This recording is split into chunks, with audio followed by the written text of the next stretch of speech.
Olá, seja bem-vindo ao programa Em Pauta desta semana, onde vamos debater um assunto polêmico, um projeto de lei que visa extinguir o regime semiaberto das penitenciárias brasileiras. Ao meu lado está a presidente do Movimento Paz em Novo Hamburgo, Andréa Schneider, e também Charles Killing, que é especialista em segurança pública. Obrigado pela participação dos dois. Charles, se você me permite, eu gostaria de direcionar a primeira pergunta diretamente para a Andréa, para a gente entender primeiro o que é esse projeto, da onde surgiu esse projeto e como ele foi, como é que foi a aceitação ou não dele em Brasília, que vocês colocaram na última quinta-feira, né? Esse projeto em discussão no Congresso Nacional, é isso? Bem-vindo. Obrigada. O projeto foi construído a partir de uma discussão, de um planejamento com várias forças da comunidade, não só com pessoas da sociedade, mas com pessoas que atuam na área da segurança pública, brigadianos, policiais civis, agentes penitenciários, advogados, desembargadores, todos promotores, todos eles tentando dar uma resposta mais eficaz à problemática não só da segurança pública, mas também do sistema penitenciário brasileiro. Então, a partir de informações e de dados práticos de como é a legislação na letra fria da lei, né? Hoje o sistema prevê o regime semiaberto em colônias penais agrícolas ou industriais, onde o apenado ele ficaria recluso dentro desse estabelecimento e lá praticaria o trabalho, e a partir desta experiência, então, começaria a ser preparado para ser colocado novamente na sociedade no regime aberto. A prática do Brasil não se permitiu avançar nesse método. E hoje os detentos do semiaberto, eles têm o mesmo cumprimento de pena do que detentos do aberto, ou seja, eles ficam no mesmo estabelecimento prisional, saem durante o dia para trabalhar, têm que retornar à noite e aos finais de semana também permanecer no estabelecimento. A legislação também prevê saídas temporárias em até 35 dias durante o ano, sem qualquer motivação ou qualquer vigilância dessas pessoas, que normalmente acontecem no final de semana. Então, no último Dia dos Pais, nós tivemos várias liberações de detentos do semiaberto, onde o estado do Rio Grande do Sul viveu uma situação bem fora do controle, com muitos homicídios nesse período, e em contato com os profissionais da área da segurança, a causa foi realmente a soltura desses milhantes nesse período. Então, através desses estudos, a falta de controle, tanto interno para manter eles nesses períodos dentro do presídio. Nós aqui em Novo Hamburgo tínhamos um problema muito sério, que era o das fugas dos presídios. Eram 35 fugas mês, aquelas registradas, onde os presos pulavam os muros e retornavam, outros pulavam e foragiam do sistema. Outro problema também que nós detectamos foi a prática de crime no horário onde eles deveriam estar trabalhando. Então, nós não temos no país um sistema que possibilite essa fiscalização. No Rio Grande do Sul, nós temos apenas 2 pessoas responsáveis pela fiscalização de todo o semiaberto do estado. Então, não se tem essa fiscalização, não se sabe o paradeiro dessas pessoas. E muitos crimes pela Brigada Militar e pela Polícia Civil, na verdade, a maioria dos crimes, então, foram colocados que eram de detentos do regime semiaberto.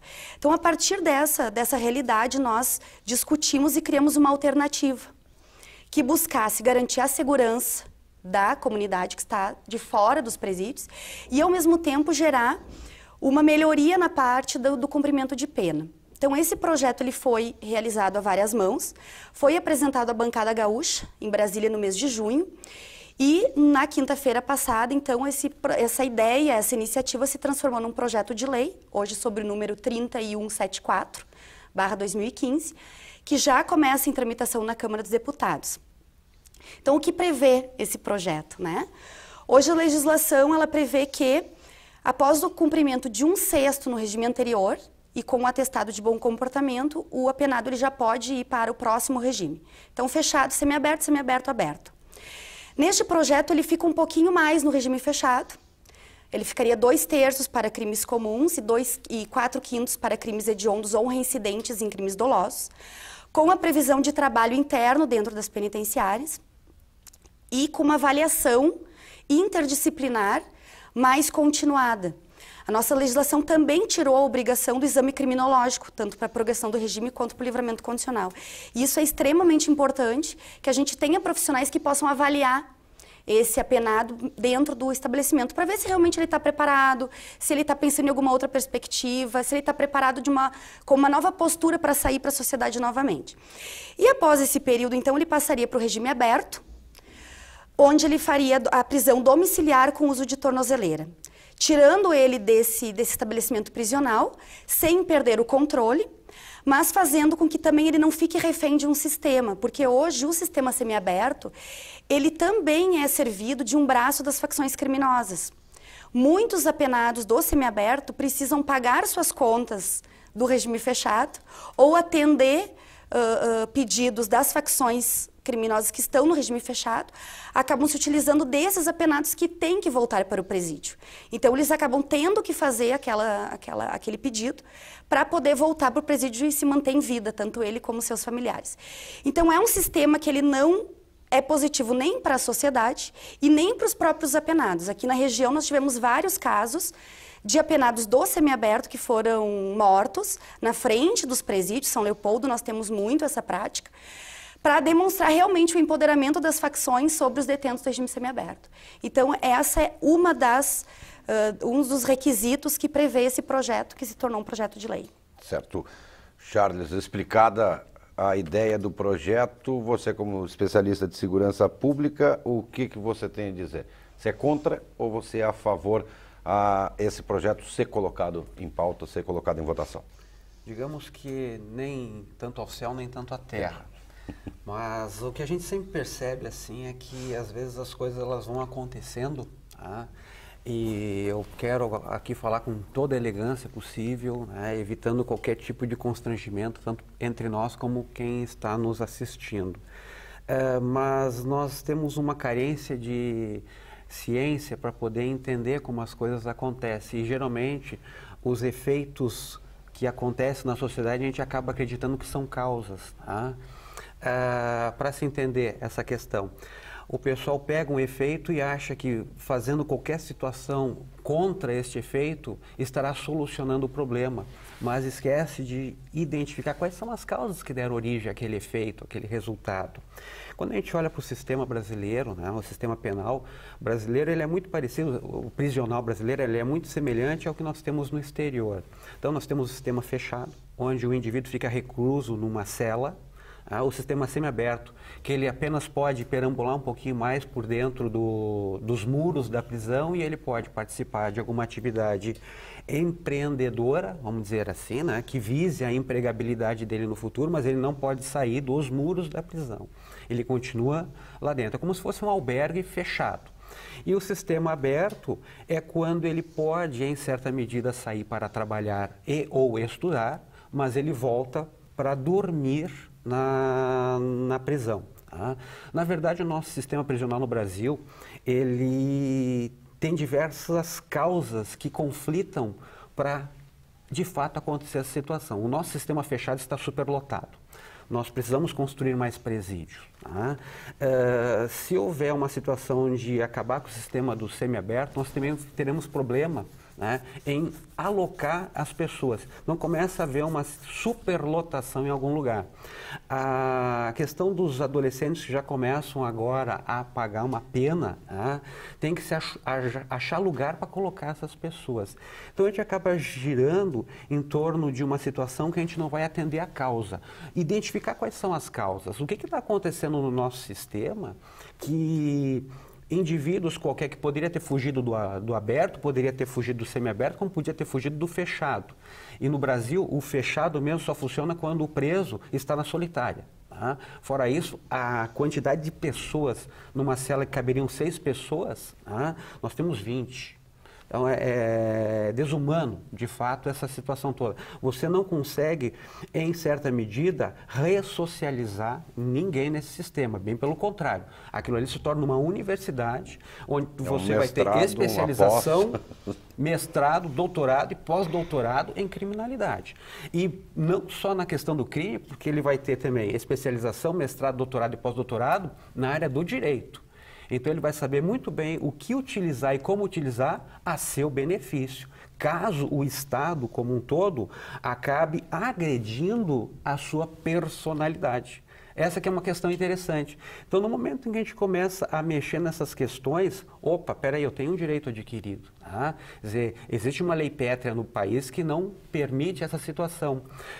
E o que a gente pode fazer, então, para poder organizar isso da melhor forma possível para mexer nessa estrutura? Bom, a área jurídica já vem trabalhando com a justiça restaurativa. Mas ainda ela não ganhou espaço nas nossas realidades. E a justiça restaurativa, ela procura ir em encontro à questão das causas da criminalidade. Porque a situação é simples. Bueno, vamos pensar, o preso ele sai hoje para o sistema aberto.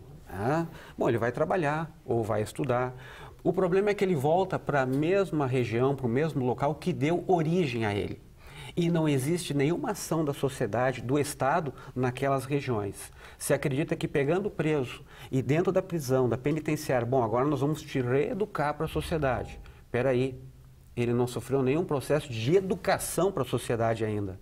Ah, não, mas nós vamos te reeducar agora para te reinserir na sociedade. Não, nós temos que olhar, fazer um trabalho de política pública, tanto para aquela comunidade que deu origem à criminalidade, ao criminoso, como também uma atividade pedagógica, empreendedora, para este indivíduo agora que está preso. Então, o sistema do semiaberto, ele teria condições e seria o elemento principal para essa, digamos assim, remodelação cultural desse indivíduo. Se o indivíduo está fugindo do semiaberto, está fugando do semiaberto, bom, o problema não é o preso que fugiu. O problema é o sistema que não está conseguindo manter ele lá dentro. E aí nós temos que ver, então, o que está faltando. Se é câmera, se é agente penitenciário, se é problema na estrutura de prédio, se é problema na penetração de algum produto, algum maquinário, algum armamento, alguma coisa que auxilie ele a fugar daquele ambiente. É isso que nós temos que começar a olhar. E quem é que está levando, quem é que está dando condição para ele? Bom, se a gente começar a pensar, então, na estrutura desse sistema, eu começo a pensar que a principal situação toda das fugas está no próprio sistema que deveria estar monitorando, controlando e evitando as fugas. Quer dizer, por quê? Porque ele já tem toda uma cultura criminológica, ele já tem essa, digamos assim, essa predileção para fazer um ato delituoso. E lá dentro ele vai estar a todo momento pensando em fugir, em fazer alguma coisa, se especializando, conhecendo o ambiente da melhor forma possível para cometer uma ação, obviamente. E o que está fazendo o sistema que deveria evitar isso, prevenir isso? Não está acontecendo. Bueno, então nós temos que puxar o gancho agora, identificar quais são as causas que esse sistema não está conseguindo manter o preso no seu campo, no seu espaço, e também não está conseguindo ressocializar o indivíduo. Porque no processo de progressão de medida, é um processo pedagógico, visa a ressocialização. Como eu disse antes, o problema é que ele não tem como ser ressocializado porque em nenhum momento ele foi socializado na sociedade em geral.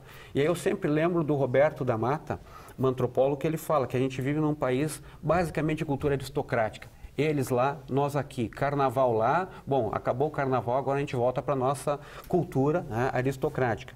Me lembra também a questão do sociólogo Zygmunt Bauman, que aponta toda essa questão de a gente começar a punir aqueles que não pertencem à nossa raça. Aí eu estou usando termos dele. Que também entra no papo do Michel Foucault, no conhecimento do Michel Foucault, que também trabalha a situação. Michel Foucault é muito conhecido no meio da segurança pública, em especial no livro Vigiar e Punir. Mas ele tem uma obra muito interessante, que é Em Defesa da Sociedade, onde ele resgata todas essas questões de cultura, da criminalidade, da ação do Estado e, em especial, a origem criminológica. E o que o Estado faz? O Estado permite, em certa medida, que surja a questão criminológica. Certo. Charles e André, eu vou pedir um tempinho para vocês, que nosso primeiro bloco, esses 15 minutos já passaram e passaram voando, porque é um assunto realmente que a gente tem muito a debater. E eu vou chamar um breve intervalo e daqui a pouco a gente volta discutindo este projeto de lei que visa a extinção do regime semiaberto nas penitenciárias brasileiras. Em pauta, volta daqui a pouquinho, não sai daí.